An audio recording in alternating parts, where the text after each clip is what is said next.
Atrás está la gloria, la banda presidencial, un águila de madera, las fotos con líderes mundiales, no podía faltar Fidel. Los lazos multicolores y las joyas de las condecoraciones, además de las estanterías de libros que llegan hasta el piso. En primer plano aparece el hombre de cráneo reluciente, bigote gris cuidadosamente recortado y una mirada penetrante.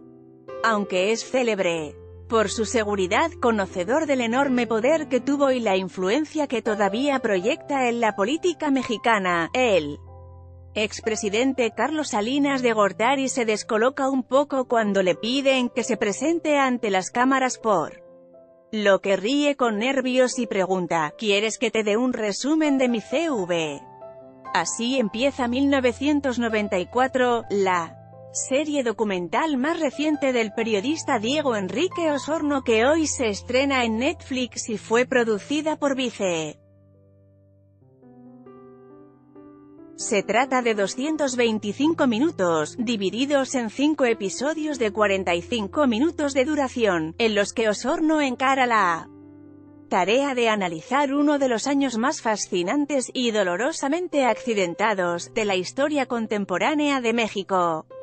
Cuando se le pregunta por qué escogió ese periodo tan específico para centrar su nuevo proyecto documental, el periodista sonríe y explica: a lo largo de mi trabajo como reportero siempre había un personaje o algo que me recordaba que el inicio de todo lo que vivimos había sido el 94 o sus alrededores. Mi sensación es que algo se acabó ese año y empezaron una serie de cambios. Desde las primeras escenas, Osorno pasa revista a los eventos que torcieron el destino de su país de manera irreversible. En los primeros minutos del sábado 1 de enero de 1994, la cruda desigualdad de la realidad mexicana estalló por los aires, mientras entraba en vigor el Tratado de Libre Comercio de América del Norte, una hazaña que Salinas celebraba sin pudor como uno de los mayores logros de su vida política. El Ejército Zapatista de Liberación Nacional, EZLN, se levantaba en armas en el estado de Chiapas. Ante los sueños de globalización y progreso de la élite que comandaba las políticas nacionales, el sur empobrecido y atrasado se encargó de recordarle su realidad a la dirigencia neoliberal. El año se iniciaba en guerra y lo peor estaba por llegar. 82 días después, el candidato presidencial del Partido Revolucionario Institucional, Luis Donaldo Colosio, era asesinado el 23 de marzo en Lomas Taurinas, Tijuana.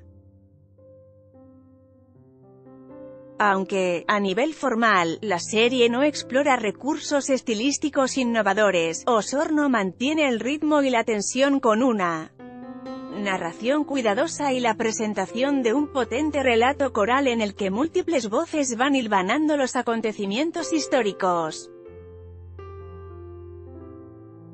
La producción expone con un placer casi voluptuoso las imágenes de archivo precisas, con los audios necesarios para mostrarnos a Colosio vivo, con la sonrisa amplia que cautivaba a sus simpatizantes. Pese a no ser un documental sobre su magnicidio, la figura del político priista, y las investigaciones de su caso, es medular en buena parte de la serie. Después de toda la investigación, la imagen que me queda de Colosio es que no era un gran estadista, sino un tipo normal que terminó metido en una cueva de lobos, explica Osorno. Su asesinato genera unas dinámicas políticas y judiciales que eran inéditas en el país, pero creo que el documental es sobre la crisis del poder en México y las resonancias que tiene hasta el día de hoy. El periodista realizó 50 entrevistas y viajó a más de 12 estados para contactar a los diversos entrevistados que le ayudan a contar la realidad cambiante y la crisis continua de ese año. Sin embargo, explica, uno de los retos más importantes de la producción fue lograr que el subcomandante Galeano El otrora Marcos de los inicios del EZLN, aceptara dar su primera entrevista en años. Galeano emerge como el contrapunto necesario a la presencia de Salinas, ante la versión oficial que insiste en extender una sombra tenebrosa sobre los métodos empleados por el zapatismo en su insurrección. El subcomandante aparece con su célebre pasamontañas y rodeado de la exuberante vegetación que apaneca para enumerar, entre las caladas del humo de su pipa, las condiciones de miseria y desigualdad que atizaron la opción armada de esos pueblos indígenas. Ahora ellos están en resistencia y tratan de mostrar la capacidad que tienen ya, no para crecer o expandir su proyecto político, sino para resistir y preservar lo que tienen en Chiapas, explica Osorno. Uno de los grandes aciertos del proyecto estriba en que logra describir el ambiente conspirativo y las traiciones que rodearon el ascenso de Colosio como una figura medular del priismo, una suerte de reformista que nunca logró impulsar ningún cambio. Una promesa política purificada por el martirio público. El horror que sobrevino luego de su asesinato empañó, según diversos testimonios, el mandato de Ernesto Zedillo, quien terminó siendo el presidente priista que lidió con la crisis económica del «error de diciembre». Los espectadores no deben perderse lo que Salinas responde cuando se le pregunta por ese momento. La historia no tiene tiempo para ser justa.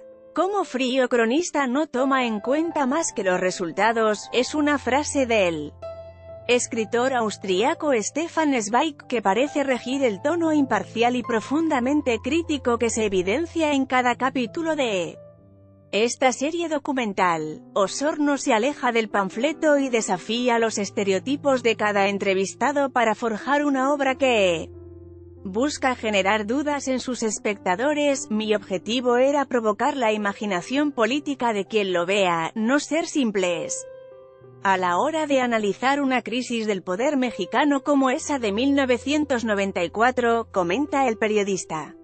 Había un contexto de pugnas, traiciones y revanchas, de una realidad social en la que surge el zapatismo buscando un despertar social y luego explota la crisis económica que nos afectó a todos. Esos elementos me parecen importantes para analizar la época. Copyright 2019. New York Times News Service. Let's Blockades.